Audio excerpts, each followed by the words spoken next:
growing up, we grew up in a much more conservative society.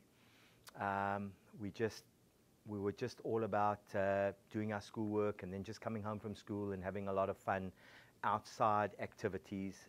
We never had the availability of TV, computer games, things like that. I think, if I'm not mistaken, we got TV probably in 1975. And when we got it, we had 2 hours programming a day. And South Africa had 2 different languages, so we had English and Afrikaans, English being the primary language, and they split it an hour English, an hour Afrikaans. You know, if our parents told us something, 99.9% of the time, we would listen and adhere to what they said. And if we didn't, we would get punished. And we did get some spankings. There was no question about it. We got that at school. We were disciplined at school. We were disciplined at home.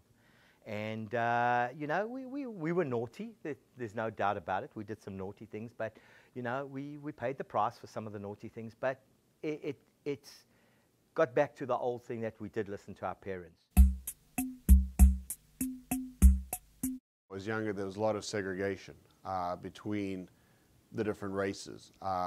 There was a separate bus system for everybody. You know, white people didn't go on the black people's buses and vice versa. So it was very different. The schools, you know, unless it was a private school, all the government schools were very segregated. So it was like America way back, where everybody was separated. Over the years, things have changed for the better. You know, apartheid was never a good thing. It definitely needed to end, and it ended a number of years before I left for America. The apartheid, where, you know, everything was separate between blacks and whites, that's obviously changed. The country has become better, I believe. There's still, you know, a lot of crime, there's a lot of corruption, but, you know, overall, I think for the people, the country is a better place. It was, for me, one of the reasons I left, and Fiona and I decided to go, was because I didn't feel comfortable with the policies and the government and stuff like that. And I just felt I always had this guilt over my head. And the day I arrived in the US, and I felt this freedom and I felt this cloud just lift. And when I went into a restaurant, or I went into a McDonald's, and I sat next to a black person, a white person, it didn't matter what it was. I had no conscience, because I felt that these people all have an opportunity. They all can go get a job anywhere. They all, no matter what it is, they can eat. There's nothing that they can't get, provided that they try and you know, try and better themselves. And that, to me, was a big relief. Luckily, when I was growing up, the country was a lot safer than it is now. Unfortunately, due to the job loss, people resort to situations they wouldn't usually do. So when I was younger, you know, I'd be going out with my friends, we'd be riding up and down the streets on our bicycles, riding around the neighborhoods, because things were safe. We'd go hiking, we'd go camping. Unfortunately, now it's harder to do those things because of the crime. You know, you wouldn't let young children ride around the streets on their bicycles and that, because those are things that would get stolen. And as soon as you go there, where homes here, typically, unless you live in really big mansions or whatever, don't typically have walls or fences surrounding your entire house.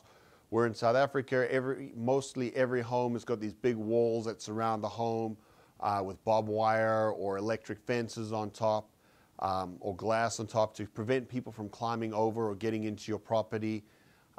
So everybody's very, very on edge all the time as far as getting in and out of vehicles, making sure there's nobody around. Security is very, very high there.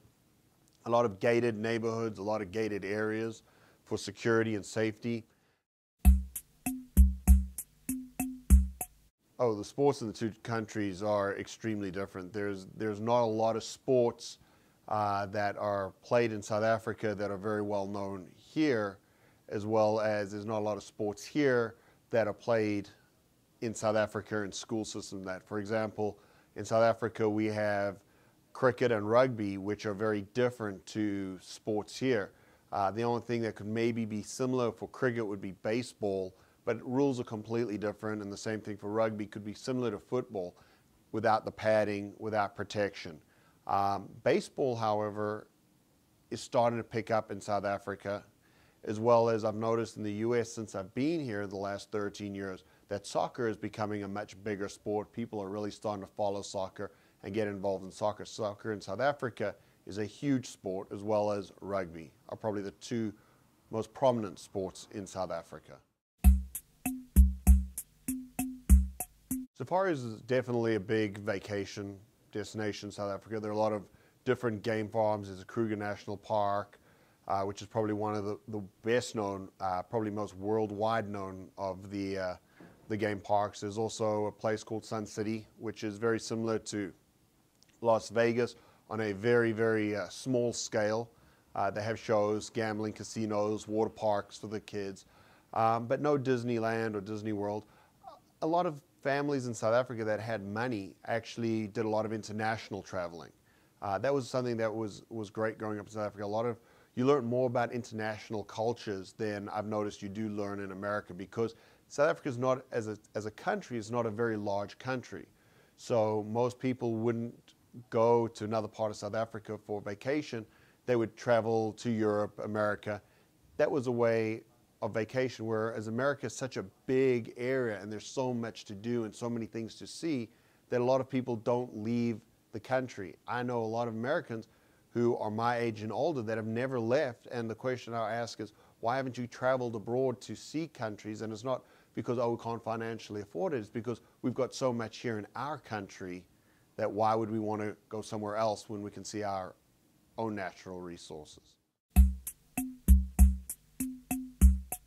The year before it was mandatory for me to go into the military, they actually changed the rule where it was an elective, where before it was mandatory up to the year before I was supposed to go to the military. The only way you could avoid going to the military, and it was only while you were studying, was if you went on to college or university, you could avoid that while you were in university, but as soon as you came out, it was mandatory for you to go and join the military.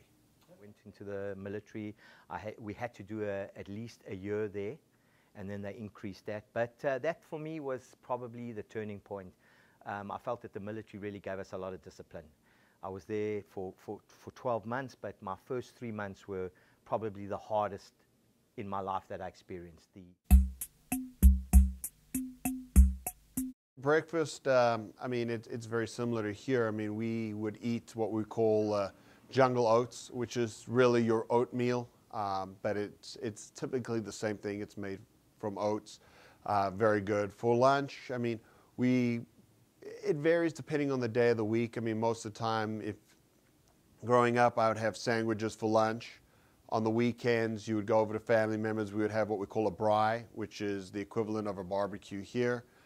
You'd have steaks. We have what we call boerewors, which is very similar to sausage, except it's one long piece, which then you'd cut up and divide as well. We also have millipap, which is made from corn. It's kind of hard to describe. I mean, it's corn mixed with water, and it kind of becomes more like a really thick porridge, which you would mix with tomato sauce. For dinner, it would be very similar. I mean, for dinners there, if you didn't have like what you had for lunch, where it would be a barbecue with chicken or beef or whatever, you'd go to restaurants. I mean, very similar to here. Again, I think with the world seeing what each other does through television and that, I think it's kind of transcended into everybody doing the same stuff, following the same dietary regiment. I think a lot of the food there, however, was a lot fresher.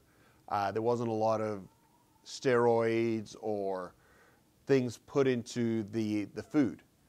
Most of the food there is all natural. The cows graze naturally, chickens graze naturally, eat naturally. They don't force feed or make them eat anything that they wouldn't naturally eat.